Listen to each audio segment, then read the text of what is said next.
Minsan ang kinausap ni Kisses si Kuya tungkol sa hindi mapigilang nadarama para sa kaibigang si Marco. Kasi si Marco po, naging close talaga ako sa kanya. Gusto ko na maalaga siya. Mabuti talaga siyang tao. Lahat ng gusto ko sa isang tao, andun kay Marco. And sobra-sobra yung pinakita niya sa akin na pag-care. Nagustuhan ko po talaga siya, Kuya. Nalaman rin ni Maymay ang pakiramdam ni Kisses at sinuportahan niya ito. Ano gusto kay Marco? Oh my God! Ayoko na! Ito sabihin mo, Kisses na aking prinsesa, ikaw, Marco, na aking prinsesa. Prinsesa, baliw ako sa'yo, aking sinta, Marco, aking prinsesa. Ako ay naglaylak sa'yo, lahat ang iyalas. Gayunpaman, 2 araw bago ang eviction night, muling nabalik sa realidad si Kisses nang nakausap si Marco habang binabantayan nito ang may sakit na si Vivory. Parang itong week na to, gusto ko talaga masaya lang tayong tatlo. Gusto sa atin yung maayos. The more time I stay here, the more I get to know everybody. When you live like millions kilometers away from this place, of course you don't want to get out. Maya-maya pa ay ibinahagi ni Marco kay Kisses ang pagtingin kay Vivory. I did a big wall, a really big wall in my heart. And I promised to myself that not any girl can pass that wall. That's why I don't understand how she broke the wall. I don't know how in some way, somehow she did. When you are with that person, first, you're always smiling. I want to be the reason why she or he is smiling. I just want to use the time that I still have here. You don't know if you're gonna see her again. Hinahapunan habang abala ang iba, si Kisses kinausap si Maymay. Sobrang special ng Vivory. Ibang klase daw siya ng babae. Mahal niya tayong lahat. Pero si Vivory talaga yung ayaw niya mawala sa kanya. Kaya yun, takot daw siya sa eviction.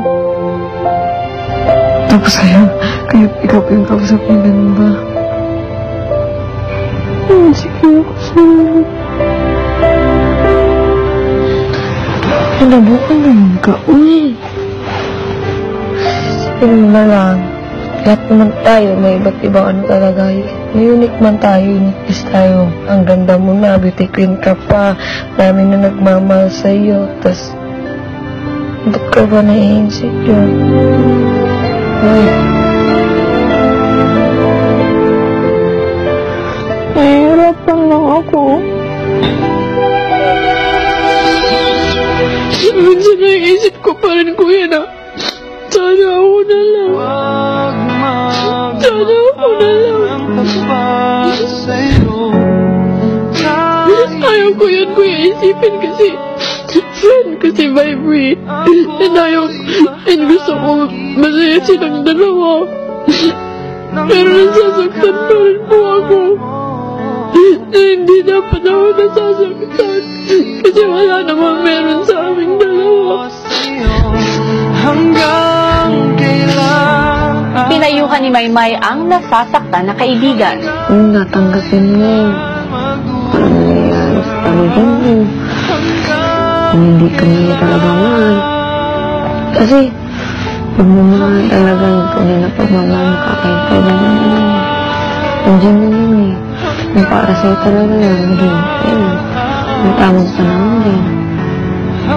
Isipin mo sa ako, gusto tinawag ka lang niya para mag-pray ka sa kanya. At mag-pray ka na darating tamang tao sa'yo kasi ayaw ka na masaktan ka. Nandito lang ako. Tutulungan kita makaman. Pasisimula yan sa sarili mo kasi hindi lang kita magdidesisyon na ikaw naman. Kahit anong gawin ko, kung bingi pa rin puso mo, hindi pa rin tao. Hanggang kailan